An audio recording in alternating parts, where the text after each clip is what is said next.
वरना कभी भी ट्रिग्नोमेट्री में फिगर कैसा भी हो आपको तुरंत समझ में आ जाएगा कि साइन लगेगा, कॉस लगेगा, टैन लगेगा। ध्यान से कहीं भी नहीं जाना, ध्यान से देखना है। तो इस सारे रेशियो यानी साइन 30 की वैल्यू कितनी होती है, कॉस 30 की वैल्यू कितनी होती है, टैन 30 की वैल्यू कितनी, ये सारे आपको टेबल जो है ये आपको याद करनी है, तभी आप एंगल की वैल्यू रख पाएंगे। तो सबसे पहले साइन का आपको बताता हूँ कि साइन में क्या क्या चीज़ होती है।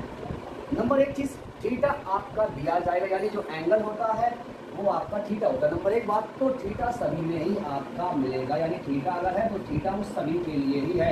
यानी कि साइन में अगर एंगल दे दिया गया है तो वो थीटा है, साइन के लिए भी वो थीटा है, कॉस के लिए भी वो थीटा है, टैन के लिए भी वो थीटा है।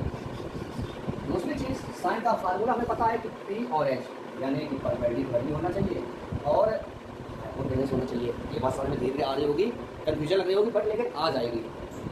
कॉस के लिए क्या है, डी अपॉन एच, यानी कि बेस होना चाहिए और तीसरे नंबर पे हमारा हाइपोटेन्यूस होना चाहिए। कन्फ्यूजन लग रही होगी, लेकिन आखिरी में जब क्लियर कर दूंगा तो आप कहोगे वाह जल्दी बहुत इंटरेस्टिंग अच्छी से बताया है कि अब तो फिगर में कोई दिक्कत नहीं रहेगी कि ऑटोमेटिक आपको पता पड़ जाएगा कि साइन आएगा, कॉस आएगा, टैन आएगा, बस देखते जाइए। तीन चीज़ें हैं, समझना गौर से क्या समझा रहा हूँ।